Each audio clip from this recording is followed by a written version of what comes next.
Muli na namang umalma si Chloe San Jose sa mga netizens na kung saan siya ay binabatiko sa bagong post ni Chloe na nasa Korea sila ng boyfriend nitong si Carlos Yulo.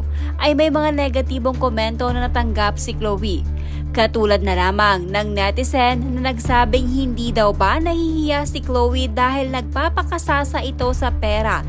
Sa pera na napanalunan ng kanyang boyfriend na si Carlos mula sa 2024 Paris Olympic. Dagdag pa ng netizen, kay Chloe ay ang kapal naman daw talaga ng mukha nito. Di ka naman nahihiya, ikaw yung nagpapakasasa sa pera ni Kaloy. Ang kapal din ng mukha mo no, kasing kapal ng hollow blocks. Buwelta naman ni Chloe sa kanyang kritiko. Marahil ay gawain umano ito ng kanyang basher, ang nagpapakasasa sa pera ng iba. Tila ganito daw talaga magsalita siguro ang mga taong hindi alam kung paanong kumita ng sariling pera, gumagamit ng ibang tao para maging investment. Gawain mo siguro yan, magpakasasa sa pera ng iba.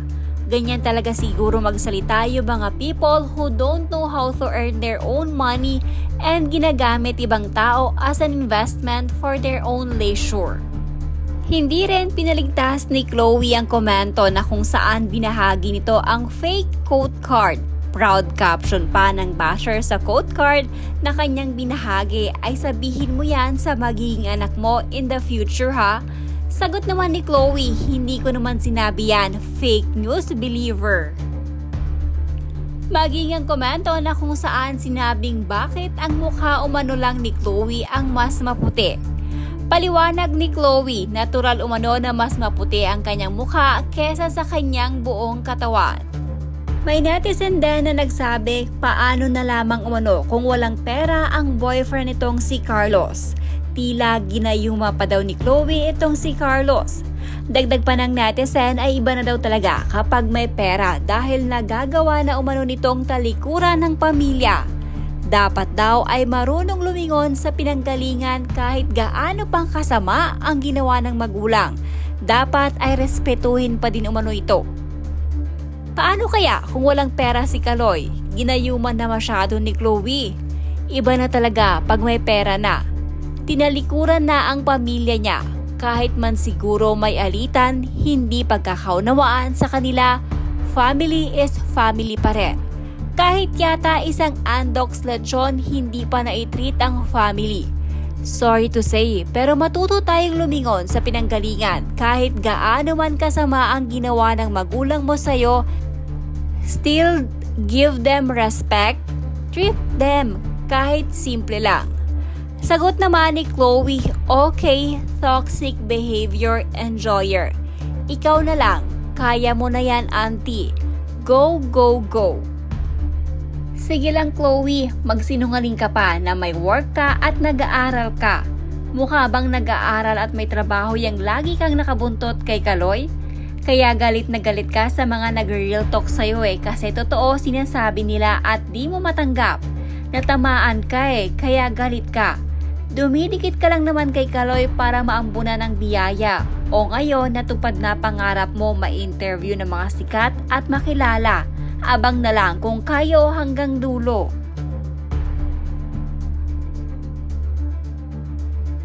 Nakikita ko sa'yo kaysa magpakumbaba ka at naiintindihan na lang ang kabilang panig para magkaayos na lahat, pero ikaw pa ang hadlang sa ginagawa mo ngayon pagsagot sa mga basher, nagpapakita na ayaw mo talaga mapalapit si Kaloy sa mga kadugo niya, kamag-anak niya. Grabe ka, sana maging tulay ka kaysa maging dilubyo na sumisira ng nagsisilbing tulay.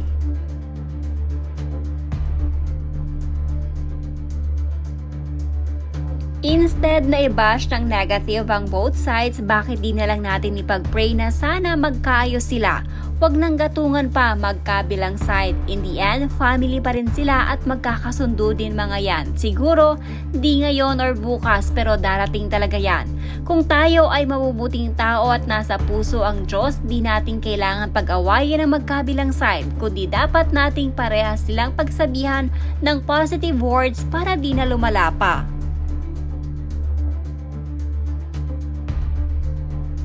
Dami talaga tupid sa mundo.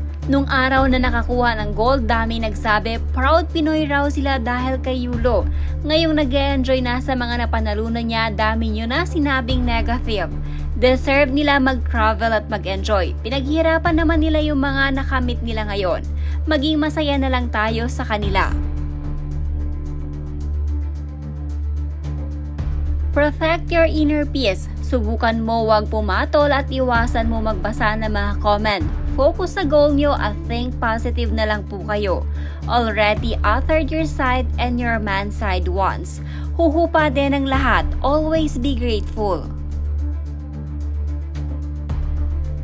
I don't know the story behind and the hugot, but everyone deserves to be happy and to heal. Everyone has a kind heart, maybe nami-misunderstood lang. Kung talagang mabuti kang girlfriend kay Kaloy at dapat mahalin mo din pamilya niya, respeto bilang magulang ni Kaloy. Kung wala kang ibang intensyon at sana maging totoo ka sa kanila, dapat ikaw pa ang gagawa ng way ng paraan para magkaayos ang mag-ina at sa pamilya niya. Pero hindi, parang ikaw pa nag-push loob ni Kaloy para lumayo sa loob sa real family niya.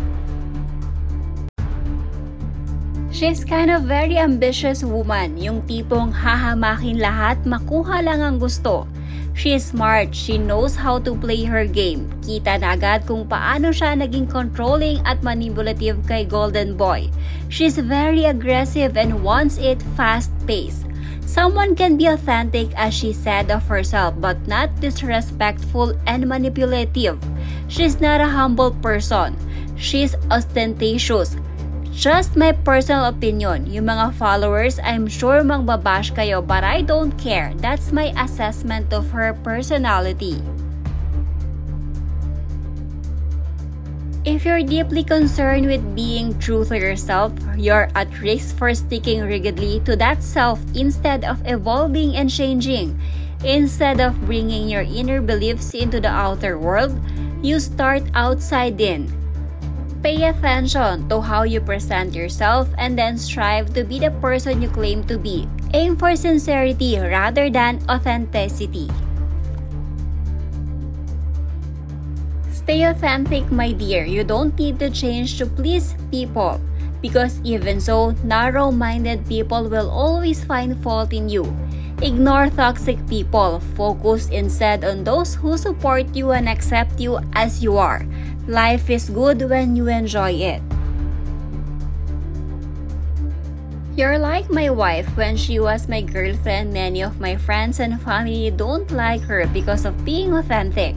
She is true to herself, ayaw ng plastikan. When we married, gradually they like her until she got a lot of friends. Mas sikat pa siya sa akin sa aming lugar. By the way, she was a teacher. Stay authentic. God bless you and Carlos. May you both showered with many love.